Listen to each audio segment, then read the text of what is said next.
Hola, vamos a dar comienzo al teórico de fisiología, ciclo cardíaco y función ventricular. Quedamos en el marco del módulo de hemodinamia. Este módulo está compuesto por 5 clases.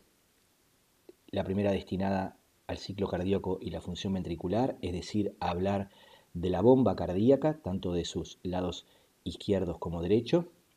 Una segunda clase que van a tener referente al sistema arterial para analizar los determinantes de su función tanto de conducción como de amortiguamiento.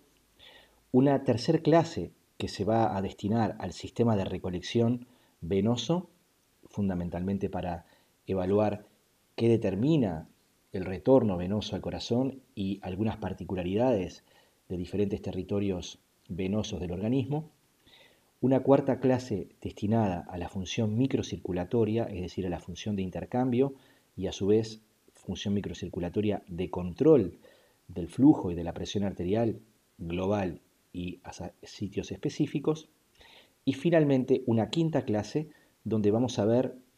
junto con otros compañeros que trabajamos en temas de evaluación de investigación arterial, técnicas que están disponibles para evaluar aspectos fisiológicos o fisiopatológicos del sistema y que algunas cuestiones teóricas las vamos a ir viendo también durante las clases. Finalmente, y más distanciadas a estas primeras 5 clases, van a tener una clase específica referida a la circulación pulmonar, en la cual se van a ver aspectos específicos y particulares de esta circulación. Como bibliografía para estos temas, en lo que es a la clase número 1 y la clase número 2, es para mí uno de los principales libros, el Bessie Taylor, pero fundamentalmente las ediciones número 12 o número 11. Si bien ya tienen sus años, tienen un nivel de explicación al detalle en la letra chica, donde uno puede comprender cabalmente algunos de los experimentos que llevaron a las definiciones de los principales aspectos fisiológicos que hoy se siguen manejando. Y por otra parte, en esta clase algo, pero fundamentalmente en la parte del sistema arterial, recomendar este libro, McDonald's Blood Flowing Arteries, que está disponible los principales capítulos que queremos recomendar en la plataforma EVA. Una primera pregunta que podríamos hacernos es ¿por qué necesitamos una bomba? ¿Por qué necesitamos unas cámaras musculares que compriman la sangre y que la aceleren o la hagan circular? Y una primera respuesta podría decirse, bueno, necesitamos una bomba porque nosotros a la propia sangre, al hacerla circular, nuestro sistema cardiovascular le va haciendo reducir en sus niveles de energía, le va haciendo perder energía. Esa pérdida de energía se da por múltiples factores, entre ellos la propia viscosidad de la sangre. Ustedes saben que la sangre es un fluido real, es decir, que se resiste a sí mismo, a su propio movimiento. Los elementos formes de la sangre al ir circulando rozan entre sí, chocan entre sí, lo cual van quitándole energía al fluido. Obviamente es intuitivo pensar que si uno arroja un balde de agua o arroja un balde de aceite, el aceite, digamos, se frenará antes al circular, es decir, que los líquidos más viscosos, como el aceite, de alguna manera se frenan a sí mismos al ir circulando.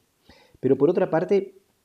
hay otros elementos de donde se pierde energía, por ejemplo, podría ser el roce de la sangre contra las paredes vasculares, si bien es muy poco lo que aporta en términos de pérdida energética, y un gran sitio de pérdida energética que son las resistencias arteriolares. Como muestra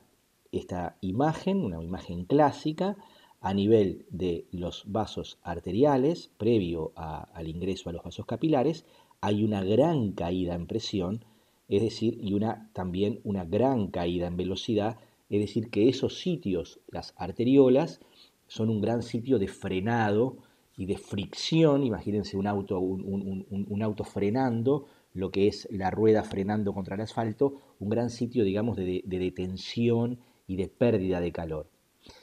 Como perdemos energía, es necesario para que la sangre continúe circulando latido a latido, volvérsela a entregar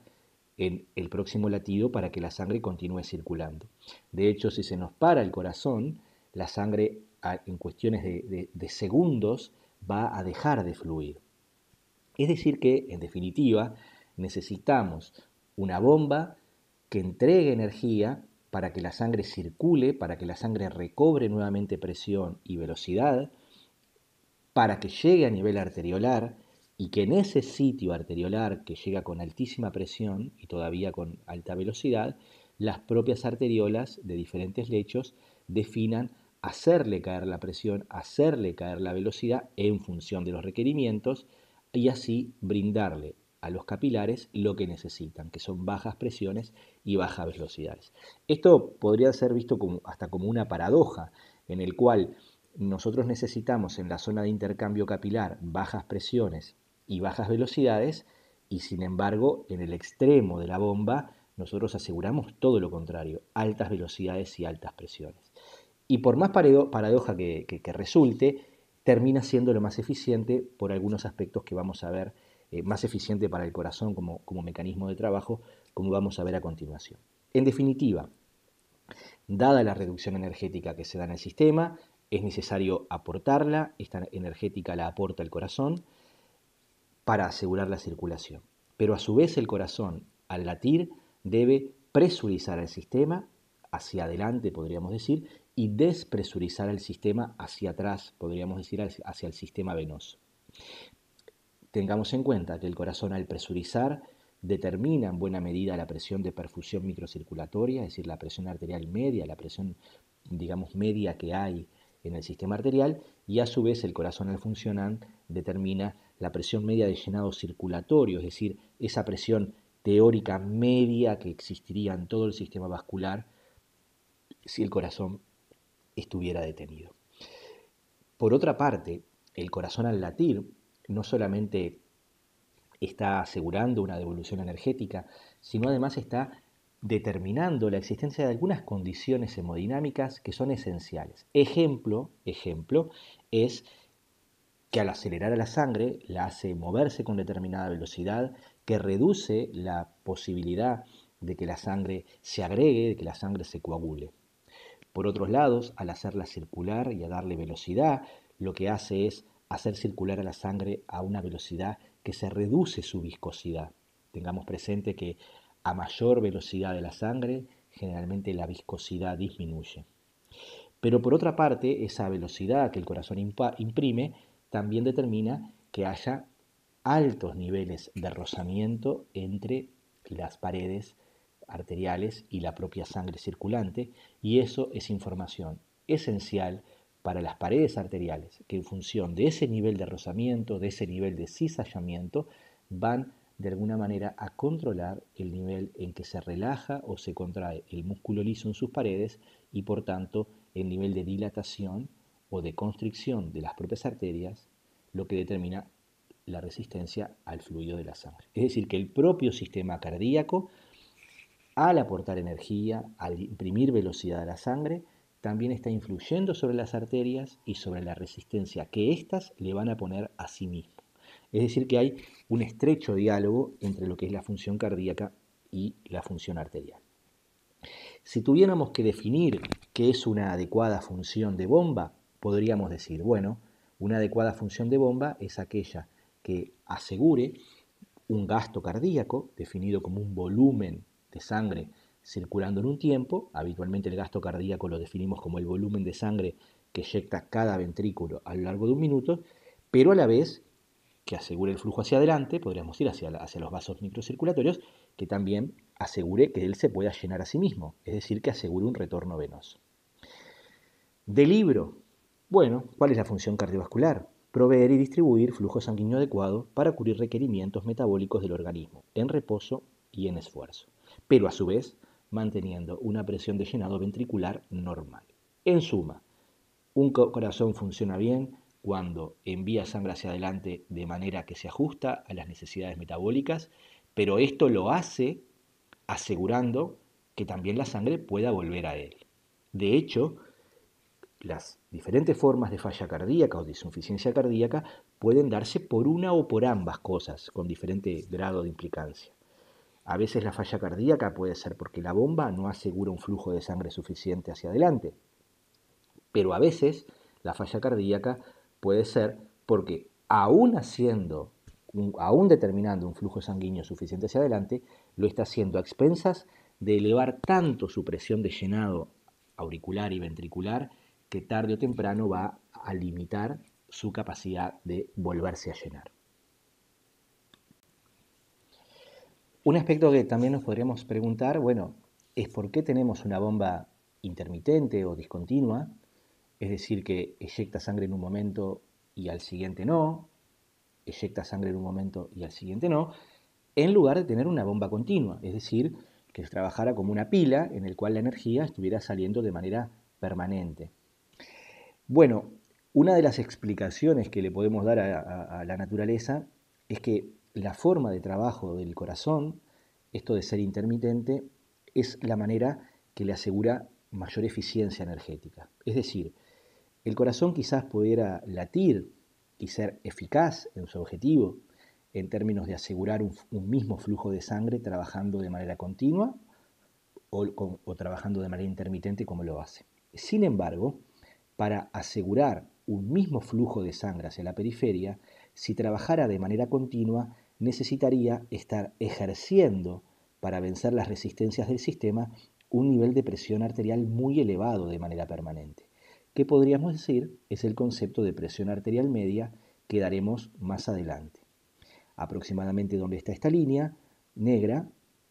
aproximadamente unos 90 milímetros de mercurio, necesitaría hacer el ventrículo izquierdo de manera continua para que llegaran aproximadamente en un adulto sano 5 o 6 litros de sangre hacia los vasos microcirculatorios. Sin embargo, el ventrículo de alguna manera no decide trabajar así, decide trabajar de una manera bastante distinta.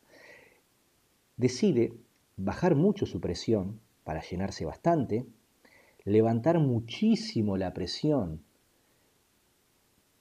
para eyectar hacia las arterias, presurizar a las arterias, darle la sangre a las arterias y que en estos tubos elásticos la sangre quede bien comprimida, que ellas, las arterias, sean las que posteriormente se tengan que ingeniar para hacer avanzar a la sangre, mientras que el ventrículo rápidamente retorna a bajos niveles de presiones para volver a llenarse. Esta forma de trabajo hace que durante un ciclo de trabajo o un ciclo cardíaco, el corazón realice esfuerzo importante solamente en un tercio del mismo. Y por tanto, cuando uno evalúa o cuantifica los niveles de esfuerzo, tiene que hacer aproximadamente un tercio del esfuerzo que tendría que hacer de la manera continua. Aproximadamente se cuantifica que un nivel de presión media de un ventrículo a lo largo de un ciclo cardíaco, si digamos promediáramos todas las presiones que milisegundo a milisegundo un ventrículo va haciendo durante todo el esfuerzo de subida y de bajada en presión, aproximadamente estarían unos 30 milímetros de mercurio, mientras que si trabajara de forma continua estaría aproximadamente en unos 90 milímetros de mercurio. Esto a su vez le da otro beneficio al corazón, al ventrículo, que es permitirse autoperfundir. Tengamos en cuenta que el corazón es una bomba, pero es una bomba que tiene que a su vez tratarse a él mismo como que fuera un tejido al que tiene que nutrir y oxigenar.